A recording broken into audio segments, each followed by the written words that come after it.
Hi everyone, welcome back for another whiskey review. Today I'm going through the Balvenie core range, or what was known as the core range here, at least in New Zealand, having tried the 12-year-old DoubleWood, the 14-year-old Caribbean cask, and now moving on to the big boy 17-year-old DoubleWood, which unfortunately is discontinued now. I still see it with some retailers in New Zealand, which I'm assuming is all the stock they've been hoarding and have some available, but it is going at some crazy prices compared to when it was available.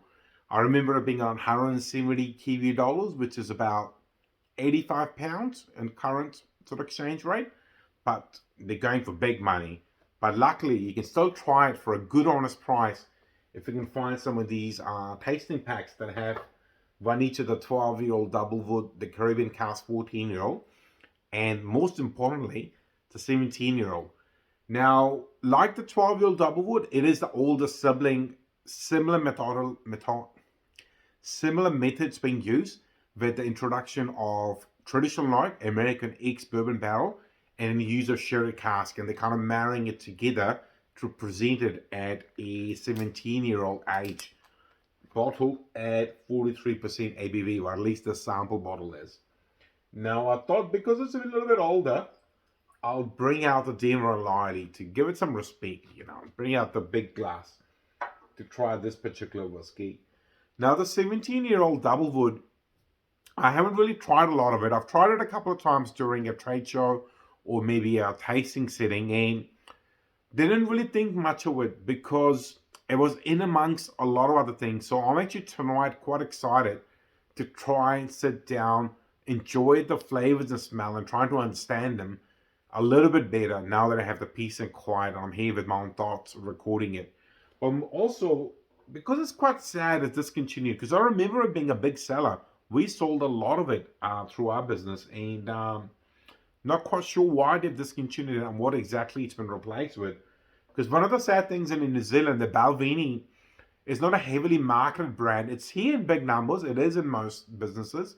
It's in a lot of the bars as well. But we don't really see a lot of specialty stuff. No really limited edition stuff. Just real basic. 12 and 14 is what's always available. And every now and then you get the Portwood, which I believe is a 21-year-old. But outside of that, there's really nothing available. So maybe there's been a shortage of whiskey at Balvenie and they're trying to make it last a bit longer. I'm not sure. But for now, let's try this 17-year-old double cask age. Much, much deeper and darker in color compared to 12-year-old. And this is where this is going to get fun now, because they've got the other samples here. So this is the 12-year-old. Very, very light, reasonably light. And then if you look at the 17, yeah, you can maybe pick up on maybe a little bit more sherry in here, just looking by color, or is it just color coming from age perhaps? All right, let's see what's it like on the nose.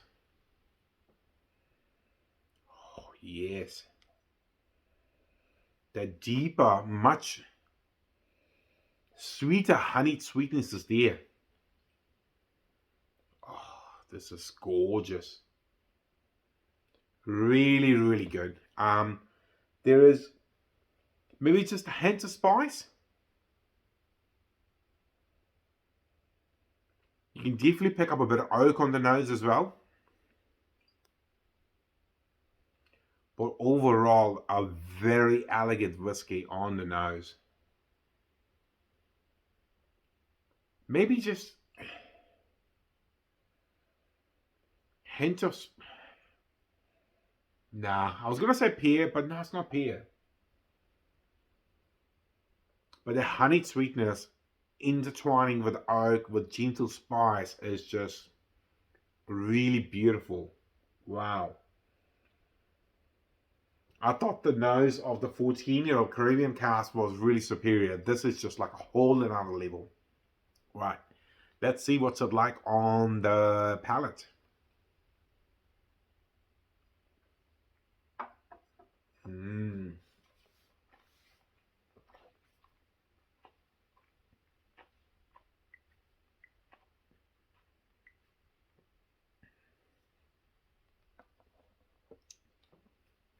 Very warming on the palate.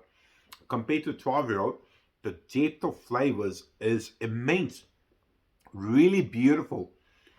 The kind of a darker fruit characters on the palate, the honey sweetness is there, the gentle spice is there. Wow. I really want to say this is one of the probably best whiskies I've tried in a little while that I've sat down to review, but the flavors are disappearing quite quickly. You know, it's there, it's lingering a little bit, but they are disappearing. So you could say kind of medium finish. It's not super long. Some of the longer age space our whiskies have a much deeper, longer finish, but still very, very good. I mean, truly outstanding whiskey. Truly outstanding. Especially for when it was available quite widely at around $170 Kiwi, around 85 pounds. A terrific value for money, especially with the age and their amazing cask management. It's just gorgeous whiskey. Really sad it's discontinued.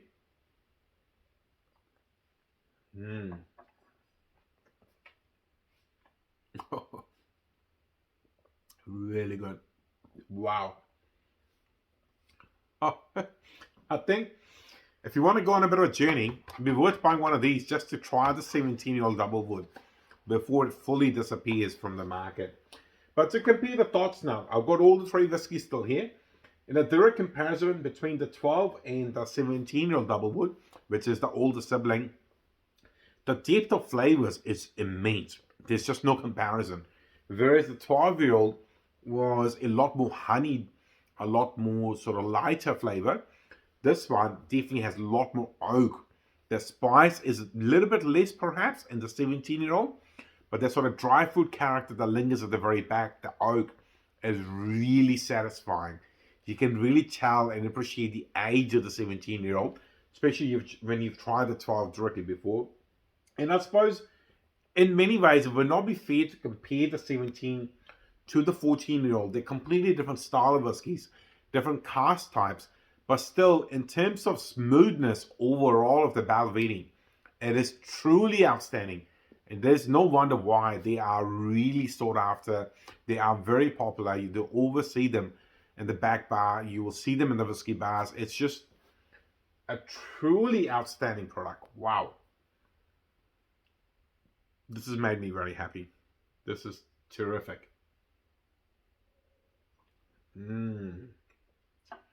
But lucky for me, I've got quite a bit in each miniature sample left, which I'm going to try all three of them off the camera while watching some Netflix tonight. I've started watching Yellowstone, which is a really interesting series. So it's going to be quite good going through all three side by side, nosing and sipping them side by side. It's going to be truly outstanding. I'm glad I took the time to nose, taste, and decipher the Balvenie flavors tonight. It's put me in a really good mood. And that's what whiskey is supposed to be all about. It's supposed to elevate your mood in a positive way, which these three definitely have.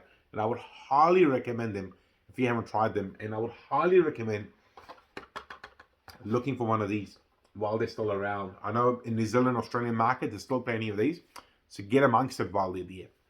But that's all I've got to say about these Balvenie whiskies. If you're liking the content, please like, share, and subscribe. Otherwise, I'll see you in the very near future with another whiskey review. See you later.